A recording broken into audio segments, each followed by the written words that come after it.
Bonjour et bienvenue. Je suis Valérie Glentlin, responsable marketing chez Digora.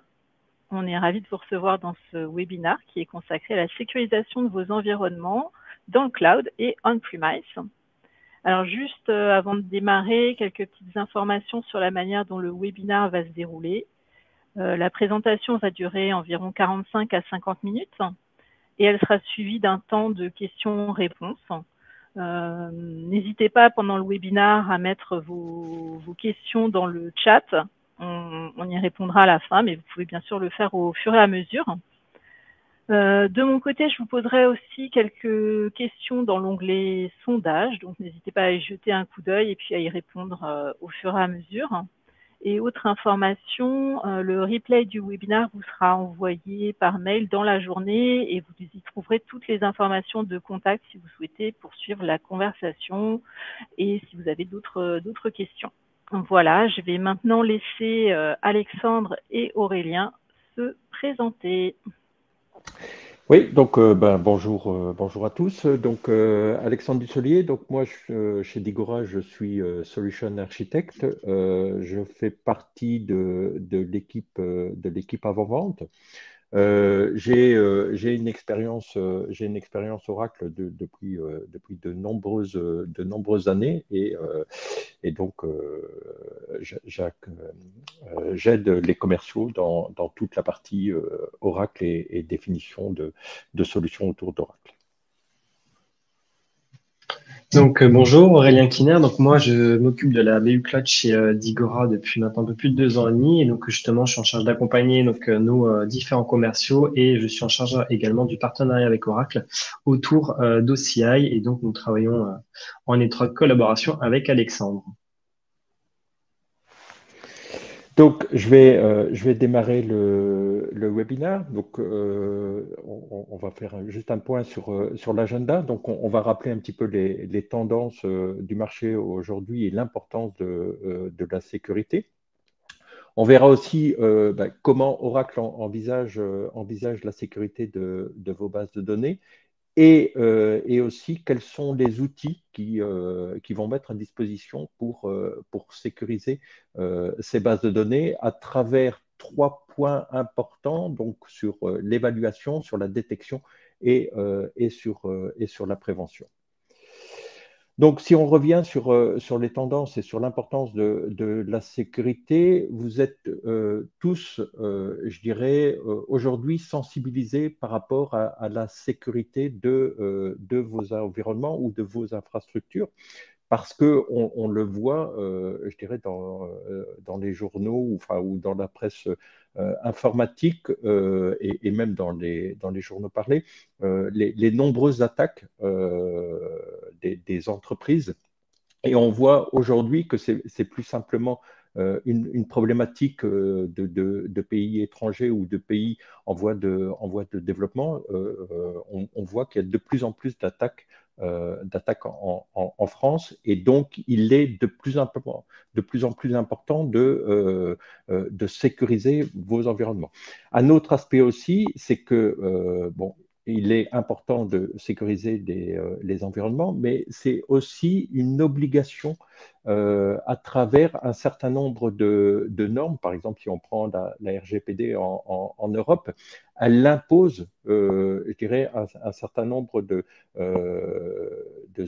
protections qu'il faut mettre en place pour protéger les utilisateurs et pour protéger les données que vous avez par rapport à des clients ou à des utilisateurs. Donc, il est aussi important de bien comprendre comment un pirate informatique va pouvoir accéder à vos données. Alors, on sait aujourd'hui, les attaques, elles peuvent venir de multiples formes. Alors, je dirais le point le plus faible et le plus sensible, c'est via vos utilisateurs ou via vos applications.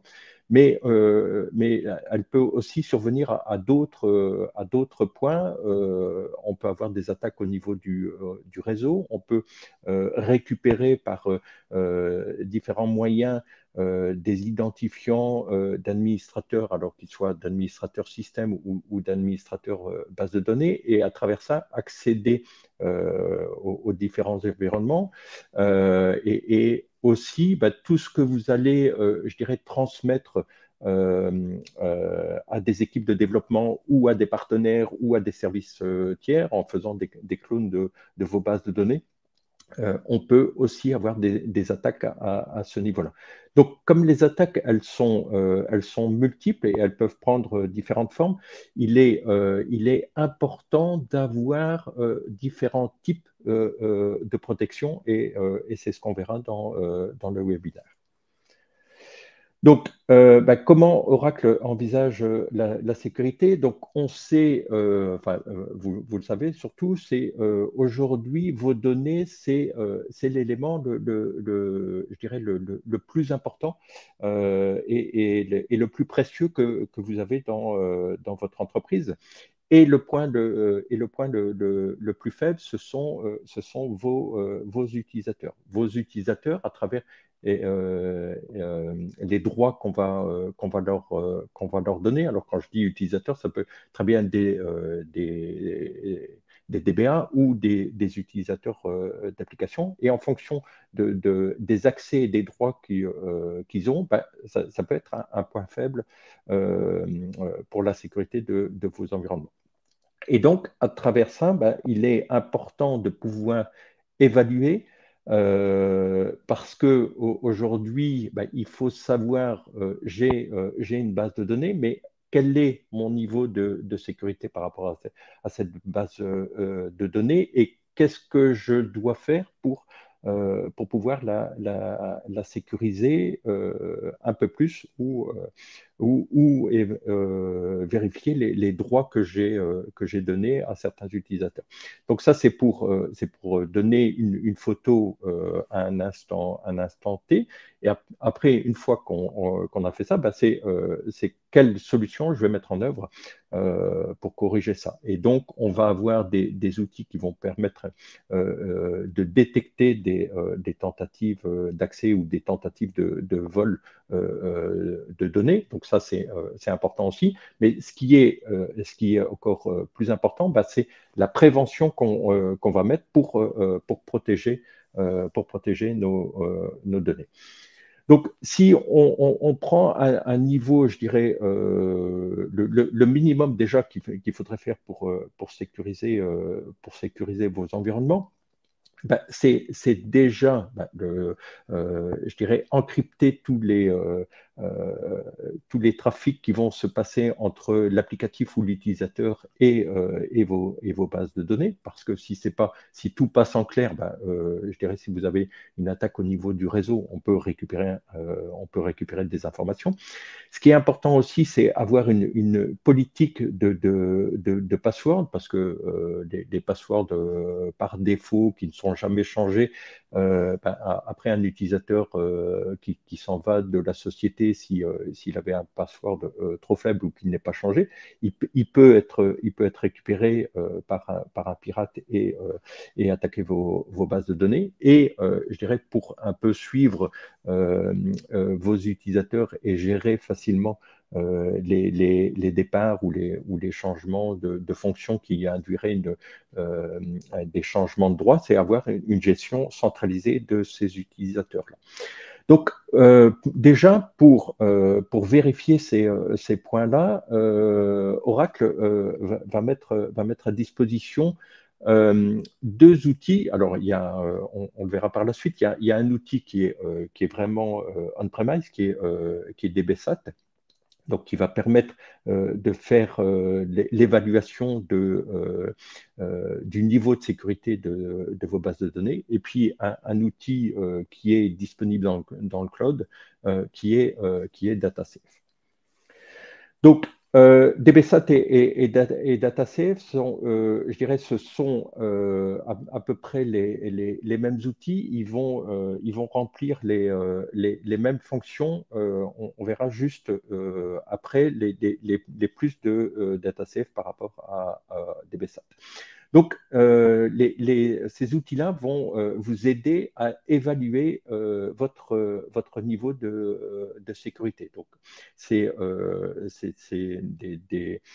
des outils qui vont analyser vos environnements de base de données, donc où on va regarder la configuration, est-ce que vous appliquez les patchs, parce qu'on sait que dans dans les différents programmes, il peut y avoir des trous de sécurité qui sont corrigés par les éditeurs. Donc, avez-vous appliqué les patchs?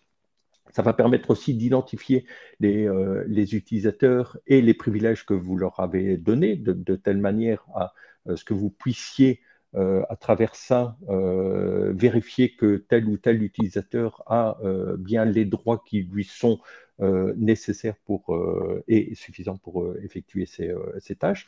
Et les outils vont aussi vous aider à identifier les données sensibles que vous avez dans vos bases de données. Parce que, je dirais, c'est un élément important pour le respect des normes style RGPD. Tout ça va donner des rapports donc, où vous allez pouvoir évaluer votre niveau de sécurité. Une chose importante, c'est que ces outils-là fonctionnent de l'A11G jusqu'aux dernières versions, ici la 21C, et les versions ultérieures. Les plus de DataSafe, déjà, DBSat est un outil uniquement on-premise. DataSafe a l'avantage, lui, c'est un outil SaaS qui est dans le cloud, mais il permet d'analyser les bases de données qui sont dans le cloud, mais il permet aussi, je dirais, d'analyser les bases qui sont on-premise. Donc, l'outil est plus complet. Et ce qui va rajouter aussi par rapport à DBSat, donc il a les mêmes fonctionnalités, mais on va aussi avoir la possibilité de masquer les données sensibles et d'auditer l'activité de la base de données pour voir un utilisateur, par exemple, qui a eu un changement de droit, est-ce que c'est autorisé ou c'est une tentative de vol de données. Ça, c'est un exemple de rapport qui est fourni par DataSafe. Donc, ça permet de voir votre niveau de sécurité et à travers ça, c'est rangé en fonction de différents risques, des risques critiques ou au médium ou bas. Et donc, derrière ça, vous allez pouvoir, je dirais, corriger les différents risques pour essayer d'avoir un environnement le plus sécurisé possible. L'avantage de DataSafe, c'est que, comme je l'ai dit, c'est un outil qui est dans le cloud, qui permet d'accéder à des bases qui sont dans le cloud et qui sont on-premise. L'autre avantage, c'est que par rapport à DBSat, où DBSat va être lancé environnement par environnement, et où il va donner des rapports que par rapport à l'environnement qui a analysé, DataSafe va vous donner une vision consolidée des différents environnements. Donc, à travers la console de DataSafe, vous allez pouvoir, je dirais, visualiser tous vos environnements et le niveau de sécurité de vos environnements. Et comme je l'ai dit, il va permettre aussi de remonter ces informations-là pour les environnements cloud ou pour les environnements on-premise. Alors, DataSafe, pour ce qui est les services cloud style Autonomous ou Database Cloud Service, c'est gratuit et il n'y a pas de licence ou de coûts supplémentaires par rapport à ça. Par contre, si vous souhaitez, je dirais, l'utiliser pour des bases on-premise ou des bases qui sont dans le cloud, mais en mode IaaS, là, il y a un coût qui est de $200 par mois et par base. Donc, si on veut déjà, donc je vous ai parlé tout à l'heure du niveau minimal de sécurité déjà qu'il faudrait avoir, donc par rapport à la politique de password et par rapport à la sécurisation du réseau. Donc maintenant, on va voir ce qu'on peut mettre en plus en place pour sécuriser, pour mieux sécuriser vos environnements et ce qu'Oracle propose comme outil. Donc, il y a déjà un premier outil qui est Transparent Data Encryption, qui est TDE, donc qui va permettre de crypter vos environnements, enfin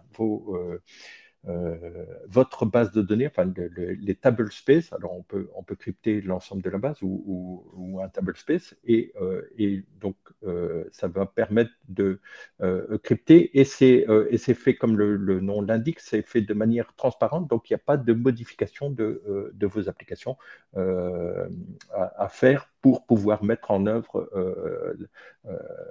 TDE. TDE fait partie d'une option qui est Advanced Security. Dans Advanced Security, on a TDE. Donc, on a deux outils. On a TDE, donc Transparent Data Encryption. Donc, ça va crypter vos données au niveau de la base de données, mais pas uniquement ça. Ça va également crypter tout ce qui va sortir de la base de données, par exemple les backups ou les exports. Parce qu'on sait que si on crypte que les données sur le disque, à partir du moment où je fais un backup ou si je fais un export, si c'est plus crypté, le risque est plus sur ce que j'ai exporté que sur mon environnement de base de données. Donc, quand on met en place TDE, toute la partie backup, toute la partie export est cryptée aussi, et donc, quelque part, est sécurisée. Data Redaction, donc c'est un autre outil qui fait partie de cette option-là. Lui va permettre à la volée de masquer les données sensibles, par exemple une date de naissance, un numéro de sécurité sociale, un numéro de carte bleue. Et donc, dans l'applicatif, plutôt que de voir la donnée sensible, l'utilisateur verra la donnée masquée. Donc, ça, c'est déjà un premier niveau de sécurité. Donc maintenant, comment je fais pour, je dirais, rajouter une nouvelle partie à la sécurisation. Donc là, on a deux outils qui sont Database Vault et Label Security. Donc, Database Vault, on l'a vu que pour protéger le vol de données au niveau disque, on a, je vous ai déjà proposé un outil qui est Transparent Data Encryption, mais après, on a toute une série d'utilisateurs, les DBA, des utilisateurs applicatifs et tout ça, puisque comme la donnée, quand elle est envoyée ou utilisée par le DBA, elle est décryptée à la volée. Donc, comment on va faire pour ces profils-là se protéger aussi de vol de données? C'est là où Database Vault intervient et où on va pouvoir dire, par exemple, un DBA a le droit de voir tel type de données, mais par contre, il n'a pas le droit de voir les données RH. Et donc, on va pouvoir, via Database Vault, l'empêcher de pouvoir récupérer ces données et voir ces données. Donc là, on a sécurisé, la base de données, mais on sait que à partir de notre base de production, on doit pouvoir parfois, je dirais, faire des clones de cet environnement-là pour pouvoir créer des environnements de formation, des environnements de développement ou donner un certain nombre de choses à des partenaires. Donc, comment on va, je dirais, se protéger là et protéger les données sensibles. Donc là, on a, on a aussi un outil pour se protéger là. Donc bah, déjà, comme je viens de le dire, c'est bah, comment on fait, on a besoin de créer un environnement de développement pour les équipes internes ou pour des partenaires. Donc on veut que l'application qui est développée sur ça soit fait autour de données les plus réalistes possibles, avec une volumétrie, je dirais, réaliste aussi.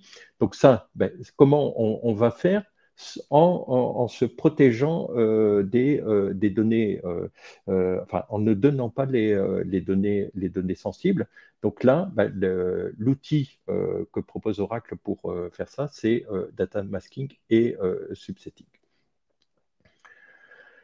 Donc, data masking et subsetting, bah, c'est un petit peu je dirais, ce que fait Data Redaction à la volée. Donc, ça va permettre de masquer les données sensibles. On a, à travers ces outils-là, on va pouvoir détecter ce qui est données sensibles et appliquer des masques je dirais, pour protéger ces données-là.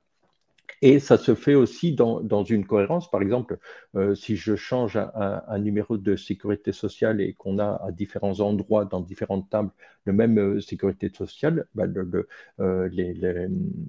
changement se fera de manière cohérente, de telle manière à ce qu'on puisse garder les relations entre les différentes tables. La dernière famille d'outils proposée par Oracle, c'est Database Firewall et Audit Vault. Database Firewall et Audit Vault, d'abord Database Firewall va permettre de se prémunir contre des attaques parce que on peut sécuriser le réseau, on peut sécuriser les attaques, mais quelqu'un qui je dirais, essaye d'injecter du code via du SQL, bah, pour la base de données, ça peut être simplement une requête. Donc, on ne sait pas bloquer ce type-là. C'est là le rôle de Database Firewall qui va laisser passer, je dirais, les requêtes valides et bloquer les requêtes qui pourraient mettre à mal la base de données. Donc, Audit Vault et Database Firewall ne fonctionnent pas uniquement sur les environnements Oracle. On peut aussi les utiliser pour d'autres environnements. Et si on prend la partie Audit Vault, donc qui va centraliser toutes les données d'audit, parce que vous le savez certainement, toutes les bases de données Oracle ont une fonctionnalité d'audit, mais c'est du coup du base par base. Audit Vault, ça va permettre de centraliser toutes ces données-là et pouvoir analyser pour vos différents environnements les tentatives d'accès, les changements de rôle et tout ça. Et l'autre avantage d'Audit Vault, c'est qu'il ne s'occupe pas uniquement des bases de données, mais il va récupérer aussi les informations des applicatifs tierces ou du système d'exploitation. Parce qu'on sait que les tentatives d'accès sont à différents niveaux. Donc, ici, je vous ai principalement présenté des outils qui fonctionnent on-premise. L'avantage de ces outils-là, donc ils sont disponibles pour vos bases locales, pour tout ce qui est partie on-premise. Mais Oracle a mis aussi à disposition ces outils dans le cloud. Et l'avantage, c'est que ce sont les mêmes outils. Donc, il n'y a pas besoin, si vous avez une expérience sur tel ou tel outil, ben, vous pouvez très bien, je dirais, migrer vos environnements dans le cloud et vous allez retrouver, en fonction, je dirais, des éditions de base que vous prenez, vous allez pouvoir retrouver ces outils-là et les appliquer de la même façon. Je dirais un petit plus dans le cloud par rapport à un environnement on-premise, c'est que pour l'ensemble de ces services bases de données, Oracle encrypte via Transparent Data Encryption les données sur disque. Un autre avantage qui n'est pas disponible sur du on-premise, c'est que la standardisation dans le cloud est aussi encryptée. Voilà, j'ai terminé la présentation sur la partie des outils mis à disposition par Oracle. On va revenir sur un retour d'expérience. Donc, je vais laisser Pierre se présenter, qui nous fera lui son retour d'expérience. Et puis après on passera aux questions et à une petite démo. Pierre, je te laisse te présenter, puis après, on attaque sur la première question. Oui, bonjour à tous. Donc, Pierre Labrousse, consultant DBA Oracle chez Digora depuis 12 ans, et ça fait plus de 30 ans que je fais de la base de données Oracle. Ma première expérience était en version 5 en 91. Voilà. Ça, c'est pour mon petit vécu. Comme le dit Alexandre, effectivement, la sécurité, ça doit être vu de bout en bout, hein, donc à la fois au niveau du stockage et jusqu'à l'arrivée des données sur la partie cliente. Donc, ce que je vous propose de faire, c'est juste de vous montrer très rapidement la mise en œuvre de TDE et voir effectivement comment ça se passe en termes de stockage et de mise en œuvre. Ouais, je vais juste te donner la main. Hop. Voilà, j'arrête mon partage, comme ça tu peux partager. OK. Vous voyez mon écran? Ouais, c'est parfait. OK. Alors, la première des choses que je vais avoir à faire, c'est à définir où en fait, je vais déposer physiquement donc, ce qu'on appelle une wallet. Une wallet, c'est un portefeuille qui va permettre de stocker les clés de cryptage que va utiliser la base de données, à la fois évidemment pour crypter, mais aussi pour décrypter.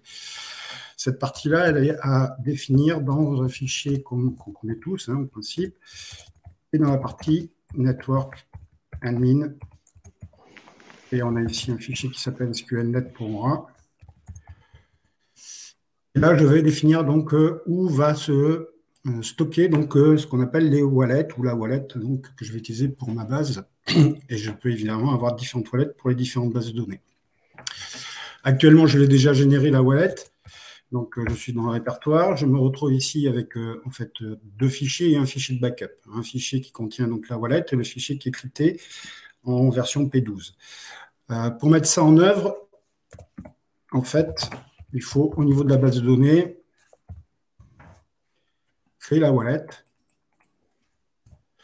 faire des commandes administrateur key management, où on va créer le key store avec un mot de passe majeur, c'est le principal mot de passe. Donc ça, c'est par contre, effectivement, la partie qu'il faut sécuriser au maximum, hein, c'est-à-dire que la wallet, évidemment, quand on a le mot de passe, on peut l'ouvrir facilement.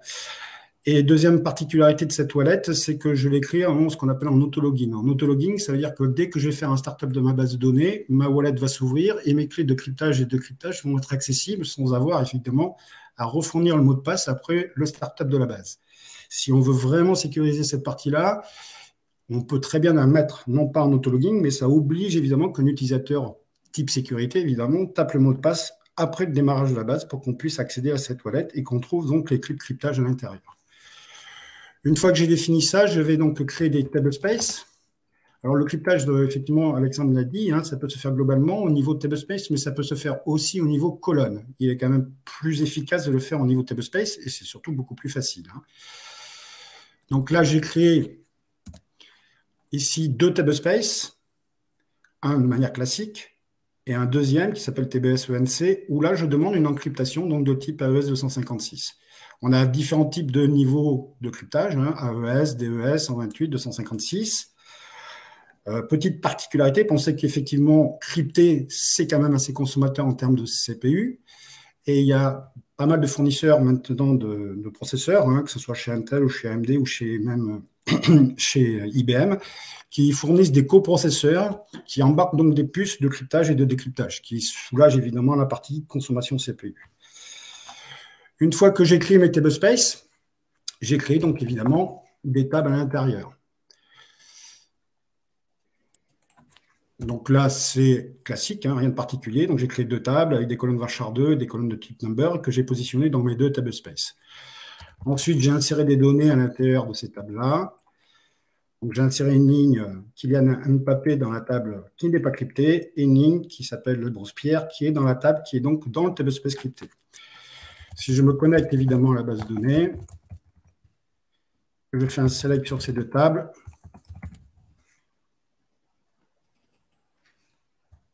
Il n'y a pas de problème. Ça se passe comme si je n'avais pas du tout crypté, hein, donc c'est complètement transparent. J'accède à mes données de manière très simpliste. Okay. Ces données donc, sont bien stockées dans des fichiers, donc sur mon stockage, hein, donc sur mon file system ici. Donc, si je regarde ici, donc dans les fichiers DBF, donc je me retrouve avec mes 2 fichiers ici pour mon tablespace encrypté et mon tablespace non encrypté. Si je tape la commande strings, qui est la commande qui me permet sous Unix de voir le contenu d'un fichier, voilà, je vois très bien que je trouve la donnée Kylian Mbappé en clair. Alors la partie numérique est un petit peu stockée différemment dans Oracle, hein, donc, mais ce n'est pas crypté. Hein, ça veut dire que si vous avez un utilisateur un peu malin, informaticien, on peut très bien ici, par des algorithmes de recalcul, de retrouver la valeur du salaire de Kylian Mbappé.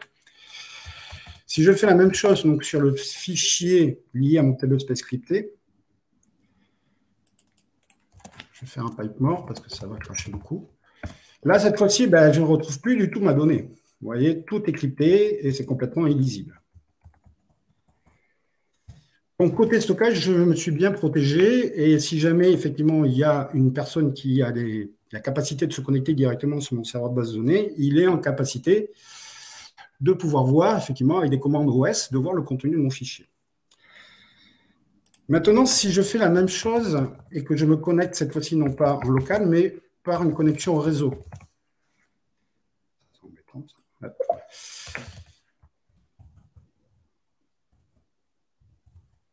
C'est pas très joli, vous allez voir mon mot de passe, mais vous voyez qu'il n'est pas très compliqué non plus. Hein.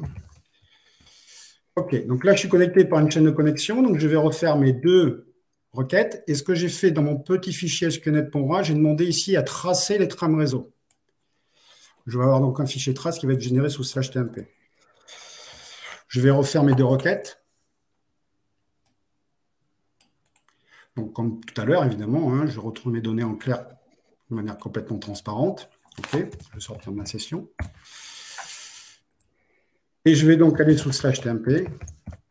Là, je dois avoir un fichier trace. J'en ai même beaucoup. Le problème, c'est que tout le monde trace ici. Et je vais regarder celui-là. Et là, quand je cherche mes datas, je trouve bien un Mbappé Kylian. Donc, lui, il n'était pas crypté, on va dire. C'est un petit peu normal. Mais si je cherche Pierre Labrousse, je retrouve bien, évidemment, en clair sur le réseau, donc ma donnée. Donc, évidemment, donc, comme le disait Alexandre, hein, crypter au niveau du stockage, c'est pas mal. Ça sécurise un peu. Mais c'est très important, évidemment, d'aller au-delà de ça. Et il faut crypter le réseau pour que ces données, évidemment, ne puissent pas transiter et soient attrapées par des utilitaires comme Wireshark, par exemple, qui est un utilitaire de sniffer de réseau, où on voit toutes les trames TCP/IP et on voit ce genre d'informations qui passent en clair sur votre réseau. Voilà. Pour la partie démo. Ensuite, ce que l'on retrouve généralement chez les clients en termes de sécurité, hein, c'est que font la plupart, c'est qu'ils sécurisent évidemment surtout la partie serveur base de données. Donc, pensez effectivement que les utilisateurs dits privilégiés comme root ou administrateur local ou du domaine sous Windows ont tout pouvoir, une fois connectés évidemment à la base, au serveur de la base de données, de pouvoir se connecter à la base. Et effectivement, avec ce genre de wallet qui s'ouvre automatiquement, ils vont pouvoir accéder très facilement aux données. Quand je suis évidemment connecté en tant que DBA, alors là, je suis encore même pire puisque je suis 6 DBA, j'ai tous les privilèges accordés évidemment au rôle dit DBA, et ces privilèges donc s'appellent les petits privilèges qui s'appellent ENI. Voilà, donc j'ai fait juste une requête sur les privilèges que j'ai quand je suis connecté avec les multi-clés ENI. Quand on a ces pouvoirs ENI, ça veut dire qu'on peut faire toutes les actions, hein, comme celle-ci, hein, delete any table, insert any table, select any table. Donc moi, j'ai tous les pouvoirs évidents en tant que DBA d'aller regarder toutes les données de la base de données. Et donc pour se protéger évidemment aussi de cette partie-là, hein, puisque on sait que le vol de données, il est souvent fait en interne, hein, il n'y a que Database Vault qui va nous permettre de nous protéger et inhiber donc ces privilèges que a de manière implicite les DBA. Alors, les DBA est pensé, et on le retrouve généralement avec beaucoup d'éditeurs, qu'il y a beaucoup de logiciels qui évidemment définissent des schémas dans la base. Hein. Les mots de passe ne sont pas toujours très sécurisés sur ces comptes de schémas propriétaires. Et malheureusement, on se retrouve beaucoup avec des grands DBA, c'est-à-dire qu'on a accordé le rôle DBA à un schéma applicatif. Et évidemment, quand on possède ce privilège-là, ce rôle-là, évidemment, on bénéficie évidemment de tous ces privilèges génies qui commencent à devenir évidemment très insécures, hein, notamment dans le cas dans des bases de données où vous êtes multi-schéma avec multi-applications, puisque on peut imaginer qu'une application puisse aller visiter des données d'une autre application par le biais de ces privilèges. Oracle, depuis la Doucet, a fourni un utilitaire qui est très intéressant qui s'appelle Privilege Analysis, hein, qui permet évidemment de vérifier qu'on n'accorde pas, ou le minimum syndical, on va dire, des privilèges nécessaires pour pouvoir exécuter mon application. Voilà. Donc, la meilleure méthode de la sécurité au niveau de la base de données, c'est ce qu'on appelle le moindre des privilèges. On accorde peu et on accorde au fil de l'eau le besoin nécessaire, mais on n'accorde pas tout et pour retirer, parce que retirer, généralement, on ne le fait jamais. Voilà. Après, en termes de gestion de connexion, ce qui est de plus en plus demandé, hein, c'est de centraliser effectivement les utilisateurs en dehors de la base de données, parce que c'est une facilité. Hein. Notamment, mes utilisateurs sont souvent identifiés par un Active Directory Windows. Donc, ce qui est intéressant, c'est que quand l'utilisateur rentre, on a une entrée qui arrive dans l'Active Directory. Et quand l'utilisateur, évidemment, quitte la société, évidemment, on supprime, en toute logique, l'entrée dans l'Active Directory. Ce qui est possible complètement et de manière assez facile, c'est de faire donc cette relation entre ces utilisateurs centralisés en dehors d'Oracle avec des utilisateurs de la base de données. Voilà. Donc là, ça sécurise énormément, évidemment, la gestion des utilisateurs et évidemment les affectations et les suppressions d'utilisateurs. Ça se fait assez facilement avec Kerberos. Voilà. C'est possible aussi en SSL avec des URL DAP, mais ça devient un petit peu plus compliqué, mais c'est aussi possible. Voilà. Oui. Pierre, tu peux nous dire ton retour d'expérience par rapport à la sécurité qui est mise en œuvre aujourd'hui chez nos différents clients? La plupart de ce que je vois moi actuellement, c'est surtout basé sur la sécurité du serveur lui-même. Voilà. La partie cryptage réseau, on en voit de temps en temps, mais c'est rarement fait en local. C'est-à-dire quand on est sur un réseau local, les applications sont quand même accessibles que quand on est connecté sur le domaine de la société. Là, par contre, où on commence à encrypter la partie réseau, c'est quand on a évidemment des externalisations applications. Hein, c'est-à-dire que évidemment, j'accède à mon application par une partie Internet publique, et là, il est fortement conseillé évidemment de passer en HTTPS ou en TCP/CS. Et donc ça se fait évidemment de temps en temps sur ce type d'accès. Voilà. Mais malheureusement, on met un petit peu de TDE, hein, parce que ça sécurise un peu. Et puis, il y a beaucoup d'éditeurs qui demandent maintenant pour pouvoir être supportés de force le cryptage donc en base pour une sécurité. Hein. Comme je vous l'ai montré, évidemment, ça sécurise. Mais pensez que quand même si vous avez crypté vos données, hein, si vous avez un cryptolocker qui arrive sur votre serveur, il va crypter ce qui est crypté, donc vos données seront quand même perdues. Évidemment, le hacker ne pourra pas consommer vos datas puisqu'elles sont encryptées, mais vous serez quand même pénalisé parce que vous n'allez pas pouvoir décrypter ce qui est déjà crypté par la base Oracle. Voilà. Oui, et donc ce que tu dis à travers ça, c'est que TDE seul ou l'encryption du réseau, c'est pas suffisant. Il y a besoin de mettre des outils complémentaires pour se prémunir des différentes Complètement, attaques. ouais. Par exemple, comme Database Vault. Comme la Database Vault. Alors, Database Vault, effectivement, c'est un super produit, hein, mais il faut penser quand même que, comme tout projet de sécurité, ça veut dire qu'il faut au moins 3 parties dans cette affaire, hein. Il faut évidemment le DBA qui est, lui, responsable de la structure de la base, de sa cohérence, de ses backups, de ses restaurations, de ses clonages et tout ce qu'il a l'habitude de faire. On va avoir évidemment d'un responsable sécurité qui va définir les utilisateurs qui vont accéder aux applications et leur donner des privilèges particuliers. Voilà. Et ensuite, on aura l'administrateur applicatif, parce que c'est lui qui va avoir la capacité d'aller voir les données. C'est lui, par exemple, qui va peut-être être amené à faire les exports, les imports, et ça ne sera plus le DBA. Donc, on a évidemment une ségrégation de pouvoir à définir, donc des profils différents. Si c'est la même personne, évidemment, qui gère les 3 profils, ça n'a pas de sens. Donc, c'est vraiment un gros projet à mettre en œuvre et à bien définir, évidemment, à bien borner. Voilà. Mais, comme je l'ai dit tout à l'heure, la majorité des vols se font en interne. Quand on est DBA, évidemment, on a énormément de pouvoir. On peut évidemment demander à souscrire des conventions de sécurité dans la société, mais ça n'empêche que, effectivement, ce type d'accès, on va dire, un petit peu complètement transparent sur l'ensemble des données d'une base de données, ça devient un petit peu compliqué pour beaucoup de RSSI, quoi.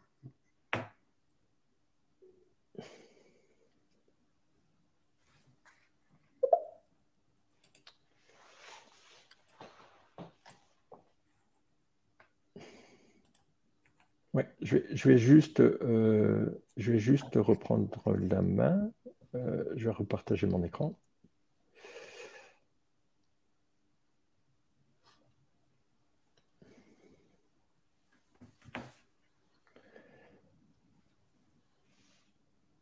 Donc, merci Pierre pour ce retour d'expérience. Valérie, je ne sais pas si on a des questions dans le chat. Alors, je vais regarder ça. Alors, à ce jour, à cette heure, pas de questions, non. Pas pour l'instant. Je pense qu'on va attendre juste quelques secondes pour voir s'il y a encore des dernières questions qui arrivent. En tout cas, si après le webinaire, vous avez des questions, n'hésitez pas, je dirais, à nous les envoyer, alors que ce soit à nos adresses d'Aurélien et de moi-même, enfin nos adresses mail, mais vous pouvez tout à fait contacter aussi Digora. Ils feront suivre les différentes questions et on y répondra avec joie. Si vous avez je dirais des projets de sécurisation, n'hésitez pas non plus à nous contacter. On a, je dirais, de l'expérience par rapport à la mise en œuvre des différents outils, donc on pourra vous accompagner, que ce soit pour la partie évaluation ou pour la partie mise en œuvre. Ok. A priori, il n'y a pas de questions, donc on va pouvoir clôturer le webinaire. Donc, merci à tous d'avoir participé. Le replay vous sera envoyé dans la journée par mail. Vous y trouverez également les coordonnées d'Alexandre et d'Aurélien pour pouvoir poursuivre la discussion. Et donc, toutes les informations y seront. Donc voilà, merci à tous d'avoir participé et très bonne journée. Merci. Merci, au revoir.